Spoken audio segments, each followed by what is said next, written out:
everybody, welcome along to today's live video. It is Wednesday and my eye is still watering a little bit. I wonder if it's because it's freezing cold. It's snowing on and off here in Aberdeen today. Well, Ellen, I'm not sure if it's snowing with you, but if it is, I hope you're nice and cozy. Today we're going to be doing some colouring. Hi, welcome along. We've got, oh, Elodie. That's a lovely name, like melody without the M. I guess you have to say that all the time. What's your name? Elodie. Huh? Like melody without the M. Yeah. Anyway, welcome. Hi. Welcome along. Hi there. Nice to see you all. We're going to do some more colouring today because we've got this photo shoot next week. So, well, I don't have it. The book has it, but I need to colour in some of the spreads. So I'm going to carry on with that fish pulling the bottle with the toadstool fairy houses in it. I did finish, I think we were doing that a couple of days ago. I did a bit more to that, the mountain picture that's also in Flourish. I'll show you that as well. And I'm back to using my Artezas today. I think if you start a picture with one brand of pencil, you really need to continue. Oh, good morning, Emily. You really do need to continue with the same brand, unless you're like deliberately chopping and changing. But if you do like a big chunk in one kind of pencil and then try to switch to another, I think it's going to look a bit fragmented, segmented, bitty. I don't know, just a little bit odd. So I'm back to using these, and it is the 48 set of triangular pencils that come in the tube. And so I think somebody asked me the other day, what's the difference between those and the ones in the tin? It is just the shape. I don't think there's any difference in the actual pencil. I think it's just down to preference of how they feel in your hand. I would say though, Arteza, I'm not a massive fan of this kind of packaging. I think if you're traveling and stuff, I don't know, like I just feel like a tin would be better. And also you can see all the colours in the tin, like this is just literally a stack. Also, I think they only do 48 in the triangular pencils, but they'll maybe do more because I do prefer them to the round barrels. Anyway, hi, morning everyone, good afternoon, good night, wherever you are. Hi. We're gonna flip the camera and do a bit more colouring. I've sort of pre-done a wee bit, and we're going to use the blending pen, the Derwent blending pen, to finish it off. My Caran d'Ache blender arrived and it's broken. Let me show you. Is this the one that everybody was raving about the other week? I bought one of these and they're kind of like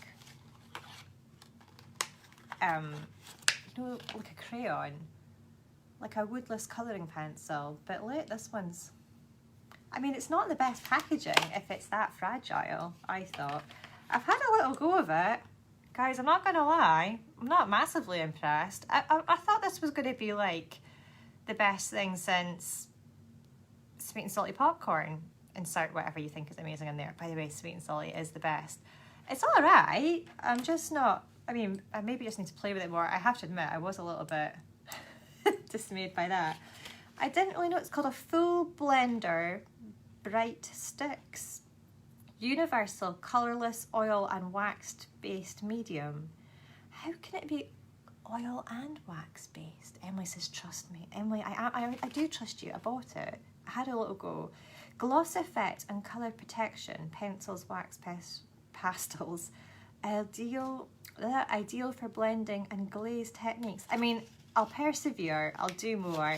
Look, this is what it says it can do in the back. My experience was not that, but I'll keep going, I'll persevere. Oh, has Joanne just had a tough day at work? Sorry to hear that. It's like I've mortally offended people. The best thing since sliced bread. Now, yeah, I know that's the traditional phrase, but sweet and salty popcorn is better than sliced bread, in my humble opinion. Let me flip this camera up before I start speaking about too much food and get like really hungry. Let me show you. So this is what I've sort of prepped a little bit more. I can't remember what I'd done up till then. I've finished the fish. I'm going to show you a bit more blending on here. I've started doing these bits down here. I wasn't going to do any on this side, but I think what I'm going to do is do the bottle and this bit here. Stacey's never heard of sweet and salty popcorn. Stop it. Surely you have. Peanut butter and almond, yeah, I've had that one as well. It's a bit too much for me. Look at our grey background. It's really consistently inconsistent. This bit's much darker than this bit, kind of mottled over here. I quite like that. And then I've done this. Well, I'll show you what I did the other day. I finished off this page that we were working on yesterday. Well, I say finished off. I've done more to it, but I'll do a wee bit more. It's really faint.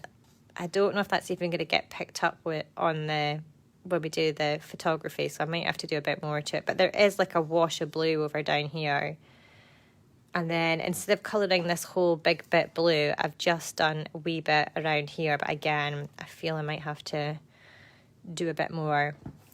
If you are colouring in a big section like this, one thing that you can do is a chalk pastel background, which works really nicely. I'm not going to do it when we're doing this, the book that's going to be photographed, just because if I get little chalky fingerprints on everything else, it's going to scurry us for the photo shoot.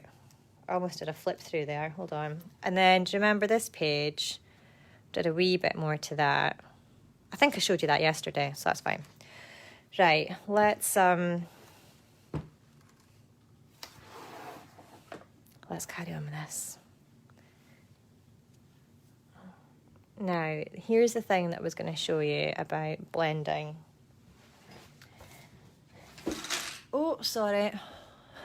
Oh no. Hold on. I've just kicked my tripod. It's the seamless professionalism of my live streams that's going to make me. So, here I've put 2 different colours of colouring pencil, as you can see. I've pressed hard here and then got lighter towards the pink and then done the opposite with the pink. Here is what I'm going to do with, I've got this Derwent blending pen. I've only ever used the fine one, but this is quite a big section, so I've got the bigger one. I'm going to do a quick scribble on a scrap bit of paper to make sure it's not contaminated with any remnants of colour. There is still a wee bit. You can see a bit of stainage on there. Don't worry about that. I've done this bit up here, which you might not be able to see, but what I would do is take my pen, my blender, let me just check that we're in the shot, and blend the purple towards the middle, like this, into the pink.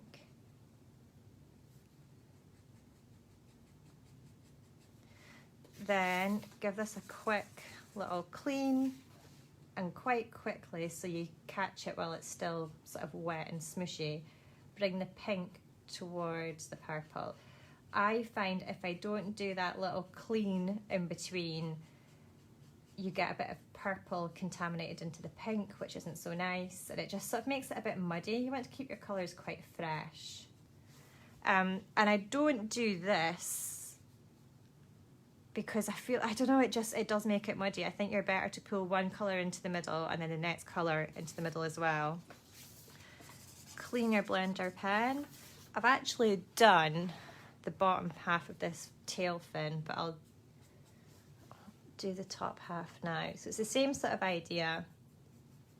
Pull the purple out, clean your blending pen, and then pull the orangey red, yellow down.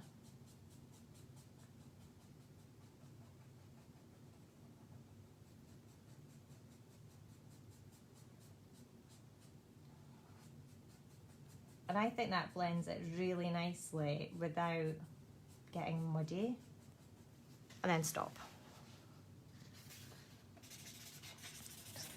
Clean my blending pen. One other wee thing to show you that I did. So you see this, it's like a bridle strap, I guess, from where the fish is pulling the bottle. I grabbed the pencil of the colour of fin that I did. So for example, is that the right pink? This pink here, and do a darker little section just underneath the strap, and that gives a wee shadow. So, I mean, it's very faint is the word I'm looking for. It's not massively obvious, but I think it does just make it look a bit more 3D. Gives it a bit of depth. And then obviously use the orange for these ones. Look at that. It's a bit of a sharpen, doesn't it? So hopefully you can see that. Yeah, I think you can. Right, let's continue comme ça, the French teacher would say. Did a wee bit more to these flowers down at the bottom. I've layered a bit of darker pink over that really pale peach just because I think for photography it's going to be quite difficult to see really pale colours. And then I started colouring in these big sea blossoms. I'm going to continue with these. I think I was using this colour. I'll do a wee bit of this and then let's do those. Let's have a play with the fairy houses. Make sure we're in frame.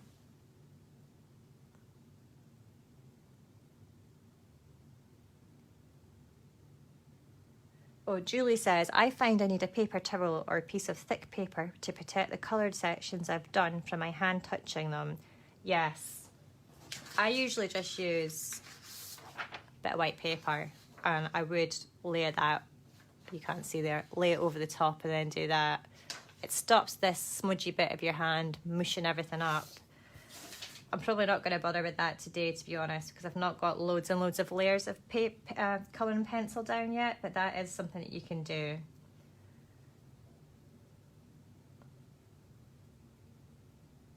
I was colouring the other page early this morning, so I get up quite early. I'm more of a morning person than an evening person. What would the word be?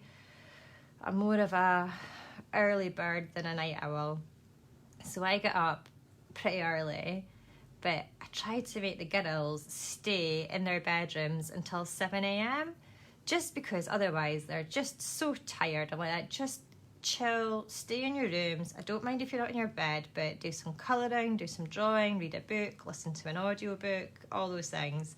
They don't have screens up there, so it's not like they're going to be playing loads of games or anything or doing anything unsupervised. So anyway, inevitably they're up and down the stairs because I work in the kitchen in the morning and it's always, I need this, I need that, she's taken this, blah blah blah. Anyway, Mia came down this morning 10 to 6. I says, sweetheart, it's super early, Mum's got loads of work to do, you're going to need to go back upstairs just until the sun comes up on your clock. They've got these wee clocks and well, Mia does now, Evie's too big for hers, but it's a grow clock. All the parents will know what I mean. So it's basically like an alarm clock and it's got this little digital face on the front, and during the night it shows a blue moon with stars, and then gradually the number of stars decreases, and then at the set time the moon goes away and this big yellow sun replaces it. So we say you need to stay in your bed until the sun comes up, which is 7 a.m. So she's like, yeah, okay, back up stairs, looking at our books, I can hear them battering about. And then like 10 minutes later, she comes back down again and she sees me sitting at the kitchen table, colouring that other page that I showed you earlier. She says, but I thought you were really busy doing work. I says, I am. And she goes, but you're just colouring. That is my work. She went, your job is just colouring today. I says, yes, sometimes. And then her little face was just like, I couldn't tell if she just thought I was being really silly or had the best job in the world ever, but she was quite satisfied with that answer. And I just tootled off back to her bedroom for a bit. I was like, oh well, that's all it took. So that was the early morning chaos in our house.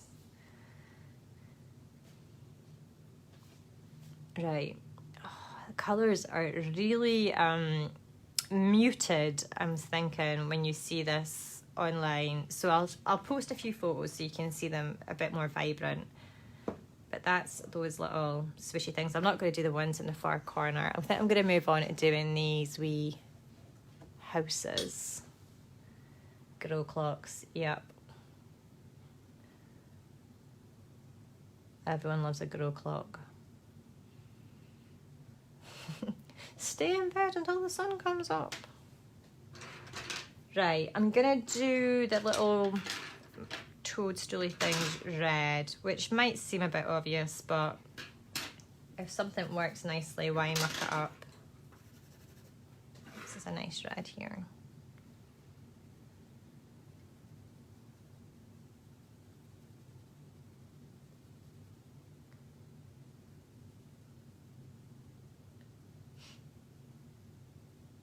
So I think I've done a few live colourings with like mushrooms and toadstools, but what I usually do is decide where the light's coming from, which in this case I'm going to have it coming from like here. So we'll push quite hard on the sections that are around this side and then ease off on the pressure as we get closer to here. If you're doing the kind of blending where you use a white pencil to go over it, that's obviously not going to work with something like this because it's just going to make it all very pink. So I wonder actually, hold on. I'm just going to do a test. I think even the blender pen makes it look a little bit, let me show you. I think even the blender pen makes it look a little pink. So if you're looking to blend, I would just do layers of different coloured pencil as opposed to using any medium on this. And I might actually get a gel pen, and I'm going to do those polka dots really bright white. I'll see if I can find a gel pen. Might have to do that later.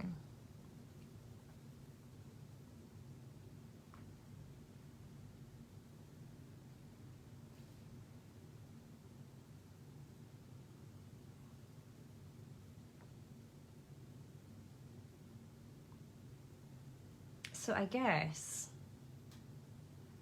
a fish pulling a bottle with with 3 little houses, fairy houses in it. It's like a removal fish, like a house mover. I'm not sure.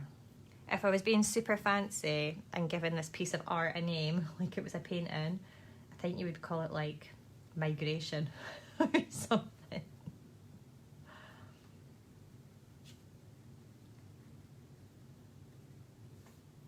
Now I'm gonna do 2 different reds. Oh, do you know, the colours look so odd today. Like on my laptop, that looks brown, yet on here, super red. How odd. How odd, how bizarre.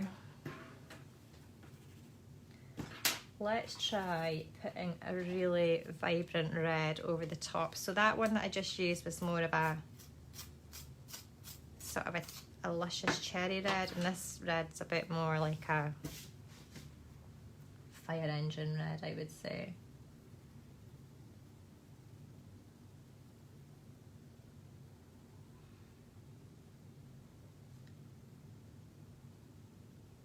So I'm just layering up all the colour. It's really, really dense on this, almost to the point of being completely saturated, and the tooth of the paper. So when people talk about the tooth of colouring papers, or any paper for that matter, what they mean is like the texture. So if you were to get a microscope and look at paper, it doesn't have a smooth surface. It's sort of ragged and bumpy, and the more ragged and bumpy the surface is, the sort of rougher the paper is, a bit like a cartridge paper, and you would say it's got a lot of tooth. And if the paper is really smooth, more like the layout paper that I draw on, then it doesn't have much tooth at all. It has very little tooth. Colouring book paper has a fair amount of tooth, but not so much that I would say you can see loads of white flecks. Like that's a sign that your paper has a lot of tooth, just because if you imagine you're layering the colouring pencil over, every time there's a wee dimple or a wee indentation from the texture, the colouring pencil doesn't go down there, and that stays as a little white fleck. But then the more and more colouring pencil you layer over the top, all those little wee white bits get filled in, and it becomes saturated, or burnished would be the word. And a burnishing pencil is just a medium by which you can flatten out all those layers of colouring pencil and really push them into the wee dents in the paper.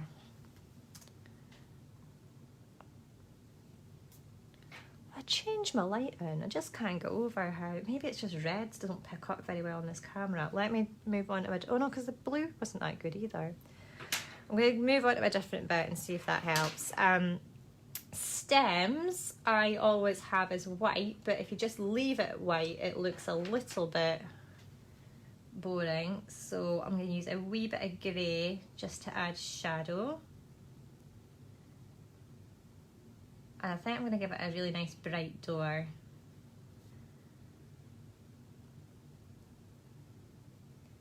Or maybe a wooden door actually. A wooden door would be nice. Let's do that. This little bit under here, I'm going to do a darker sort of grey. Is that grey or brown? Elephant grey apparently.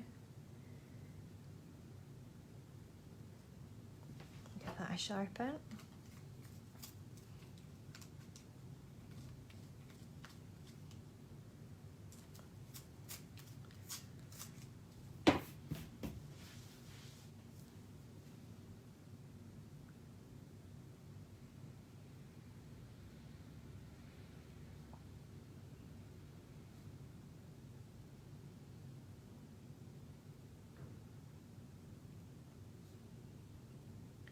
Right, let's do the wee door.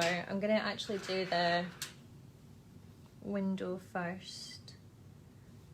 That will do all the windows. I like doing them yellow so that it looks like it's got a nice cozy warm light inside. You could do them black, which would make it look like, you know, you're just seeing into the room inside, but then it's a little bit ominous, isn't it? I think it's nicer to have a nice cheery colour, make it look all nice and warm and cozy. I'm going to do these wee windowsill bits.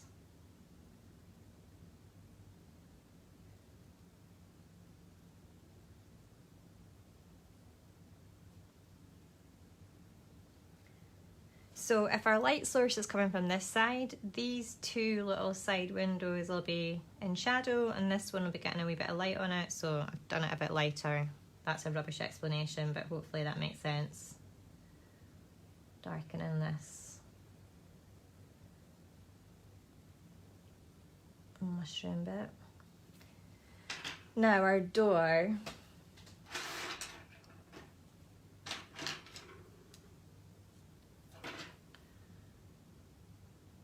We'll do it in the different shades of brown.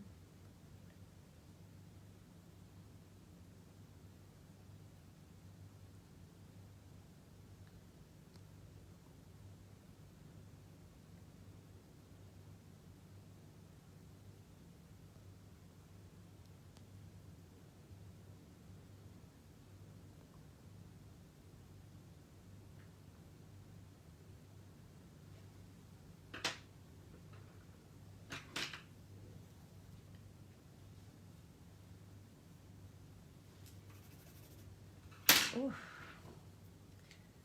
It's a very red brown. Glad I didn't use that. I think I just need a more of a, I want it quite yellowy as opposed to really dark. That's quite nice.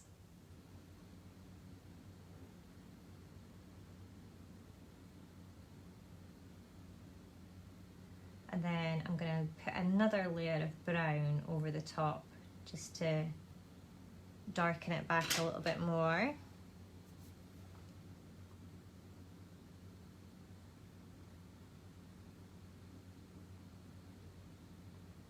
I might also actually make it a wee bit darker around this window just so that you get the contrast of the darker wood and then the glow from the wee window.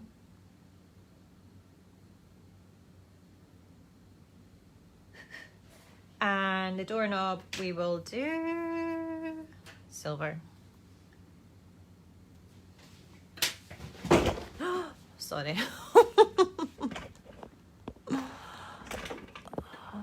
Dear, let me just move this. Chimney. Let's do it I'm gonna do it. Will I do it grey? I'll do it the darker grey.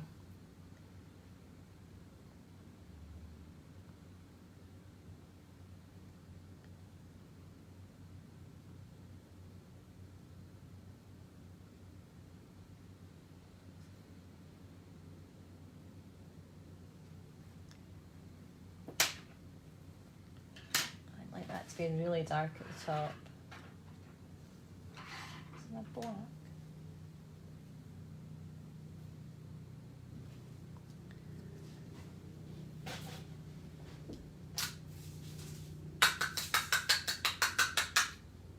Me emptying my pencil sharpener. Don't be alarmed.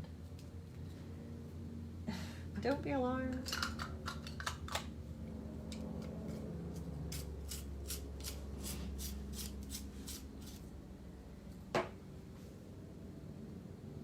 Look at the point on that.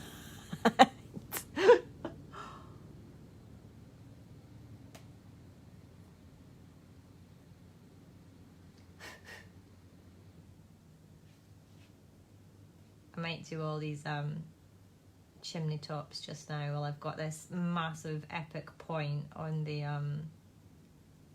black.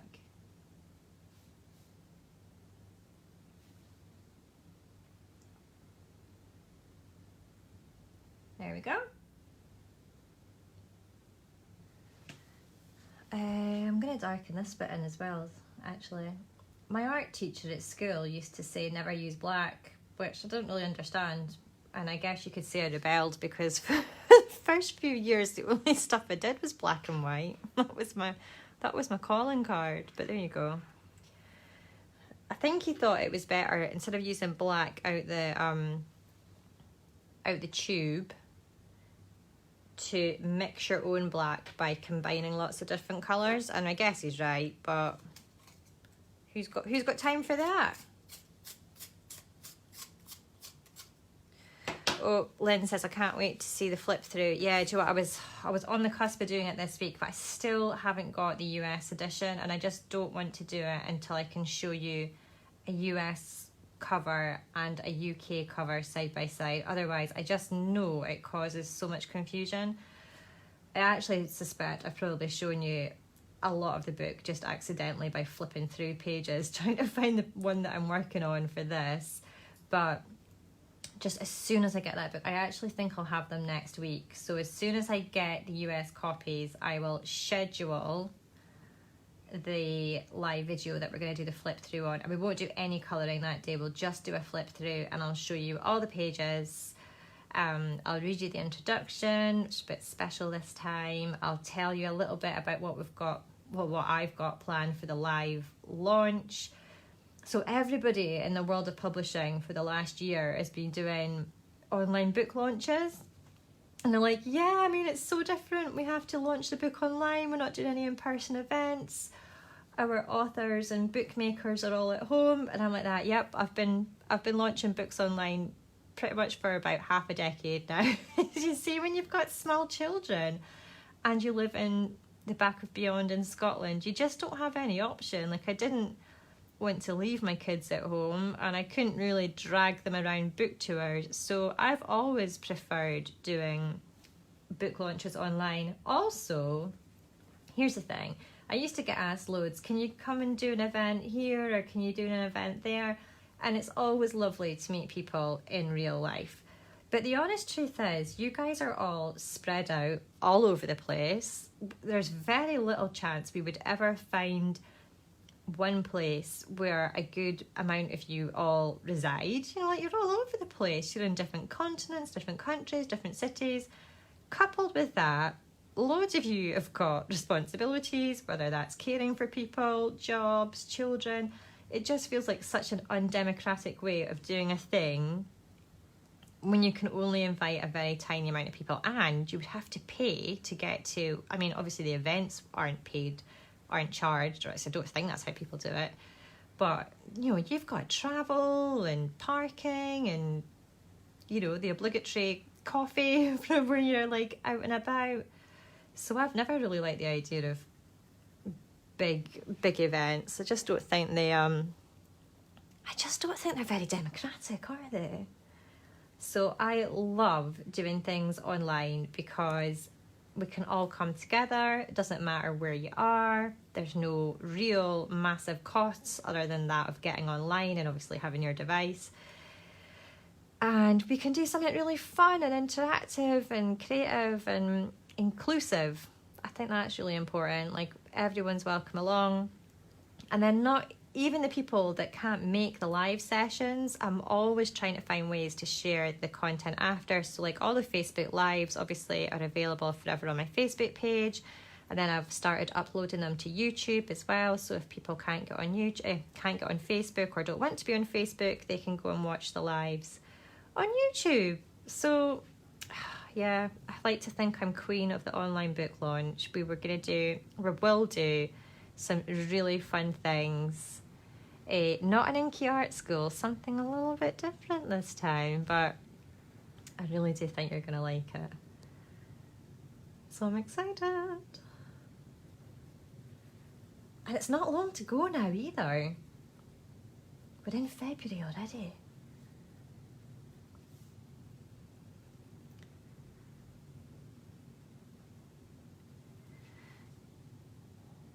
I'm making this bit much darker because it's around the side that's not getting hit by the light, but also this mushroom is over the top of it, and then this bit's sort of a bit paler.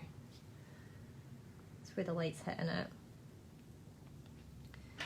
Got window frames on this one. Must have been feeling a bit fancy. I'm actually gonna I've got an orangey colour. I'm going to do a wee bit of orange over the top of the yellow. Just in like this little nook here, up in that top corner. So it looks like the lights. Oh, can you even see that? But orange right at the centre, and then it's sort of like a softer, warmer glow as we get towards outermost of the window.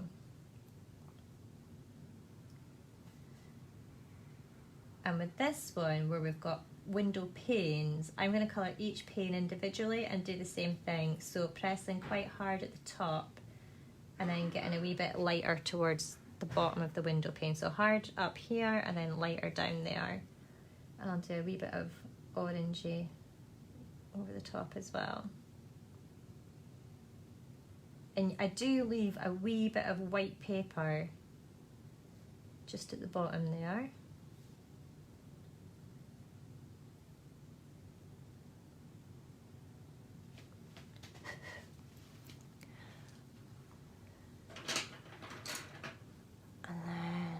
Do the window frames. I feel like I would like them to be quite dark. I might do them a really dark plummy purple.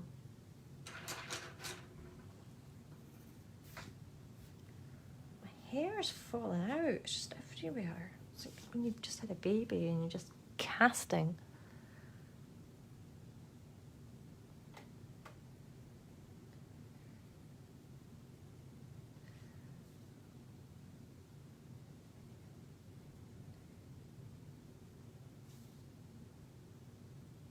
So being a wax pencil and being quite soft and buttery, the Artezas are really nice for areas that have got like a larger bit to colour. So if I was using the Staedtler Ergo Sauce to do this bigger bit, it's just really difficult to colour. Well, I find it really difficult to colour a large area with the Staedtlers. I just find they're a really lovely, light-handed precision pencil and so beautiful for delicate, fine layers and small sections. But if you need to colour a bigger bit, I find it just gets too scratchy and you can see all my different lines, whereas something a bit more soft like this, the smooshiness of the wax-based pencil for me works better. I'm gonna add this grey around here. How are we doing for time? Oh, it's 4:35. How did that happen? Man alive. I could have gone on for an hour today. Better stop. Let me zoom out so you can see what we've been doing. Oh, can I zoom out? Here we go. So it's going to be quite a bright, colourful page, this, isn't it? So I'll finish doing the bottle and I'll probably do a bit of this and a bit of blue around here and a wee bit of this for the photo shoot. But I think it's nice to see a combination of fully coloured bits and, you know, bits which just artwork so that you can get an idea of what's possible. Desk's a total pit.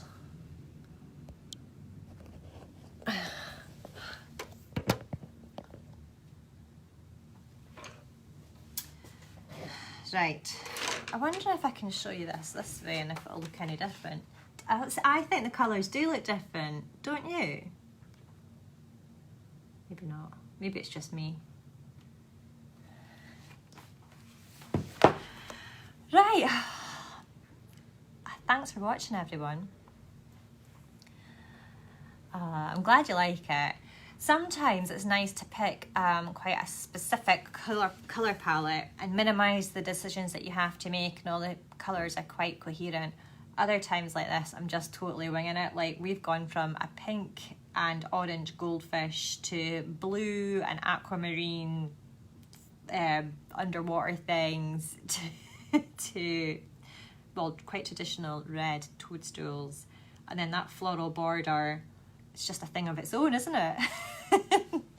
Right, I'm going to finish doing that. I'm not sure, tomorrow is our last day of lives for this week, so let me see how far along I get with that. And if it's a good section along, I'll show you what I've done tomorrow, and we can attempt something new tomorrow. I only need to colour 3 or 4 pages for this photo shoot, not the entire book, obviously. So we can work on that. I hope you're all doing okay.